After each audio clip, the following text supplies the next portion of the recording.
साध्वी आराधना गोपाल सरस्वती।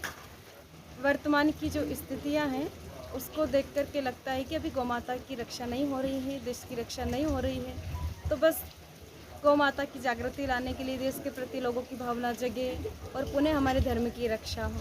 हमारे जो गुरुदेव भगवान हैं, गुरुदेव भगवान तो 20 वर्षों से गाय माता की सेवा एवं रक्षा में लगे हुए हैं और अभी गुरुदेव भगवान 31 वर्ष की पैदल यात्रा भी प्रारंभ की है और मुझे इस कार्य में लगे हुए 6 वर्ष पूर्ण हो चुके हैं। हाँ, हम गुरुदेव भगवान से जुड़े हुए हैं। गुरुदेव भगवान पैदल चलते हैं और हम फिर बाद में पीछे से 7-7 दिन की गौ माता की कथाएँ करते हैं, लगभग 4-5 प्रांतों में, और लगभग 100 के लगभग कथाएँ हो चुकी है। और हमारे गुरुदेव भगवान की जो यात्रा है अभी राजस्थान को 15 दिनों में पूर्ण करके गुजरात क्षेत्र में प्रवेश करेगी। बिल्कुल, जब से गुरुदेव भगवान ने यात्रा निकाली है तब से हम लोगों ने देखा है कि लोग गाय माता के प्रति रुझान भी रखते हैं, गौशालाओं में जाके सेवा भी करते हैं। और ऐसा नहीं कि यात्रा निकालने के बाद में फिर पीछे नहीं गए, पीछे जाकर के लोगों से पूछा तो लगभग यात्रा के माध्यम से अब तक 3.5 लाख गाय माताएँ घरों में बांध चुके हैं। ये तो सिर्फ जो डाटा पता चला है वो, और भी कई सारे लोगों ने गायें मैया को घर में बांधा होगा। बिल्कुल, ऐसे तो लोग मिलते ही हैं। अपन कहीं भी जाते हैं तो कम से कम 10 लोगों में 4 लोग तो ऐसे मिल ही जाते हैं। बिल्कुल हुआ है। जो लोग नास्तिक थे पूरी तरह से, उन लोगों ने कथा प्रवचन सुन करके आस्तिकता को अपनाए, ईश्वर की तरफ बढ़े हैं और गौ सेवा की तरफ भी बढ़े हैं। गौ सेवा एवं गौ रक्षा का संदेश लोगों को पहुंचाना। और जो सोनगढ़ की गौशाला है उसमें एक दिन का कार्यक्रम था गौ माता का। जो भी सेन समाज के भाई लोग थे उनकी इच्छा थी कि गौशाला में एक शेड बने ताकि जो गाय माताएं बारिश के समय भीगती है वो भी छाया में रहें। तो बस इस उद्देश्य को लेकर के सोनगढ़ में आए थे कि एक शेड का निर्माण हो जाए। जब भी कोई अच्छा काम करते हैं तो मेहनत तो बहुत ज़्यादा करनी पड़ती है, पुरुषार्थ तो करना ही पड़ता है, मुश्किलें तो आती है। लेकिन अगर कोई अच्छा कार्य करना है तो हमको उसका सामना करना पड़ता है, उस समस्या से भागना नहीं चाहिए।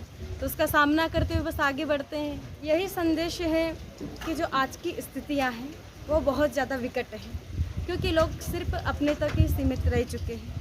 कैसे उनका बिजनेस अच्छा चले, कैसे उनके परिवार वाले खुश रहे, कैसे उनके बच्चे अच्छे से पढ़ाई करके नौकरी लगे। लेकिन कोई व्यक्ति यही नहीं विचार करता है कि जो आज हमारे देश पर आए दिन हमले होते हैं तो कैसे हम देश की रक्षा कर सकें। जो नित्य की 80,000 गौ माताएँ काटी जाती है, कैसे हम गौ माता की रक्षा कर सकें।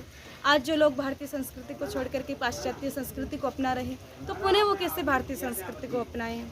तो ये उद्देश्य है कि लोग अधिक से अधिक धर्म से, देश से और गौ माता से जुड़े। जहाँ जहाँ हम गए हैं वहाँ तो हमने बहुत अच्छा कार्य होता हुआ देखा है।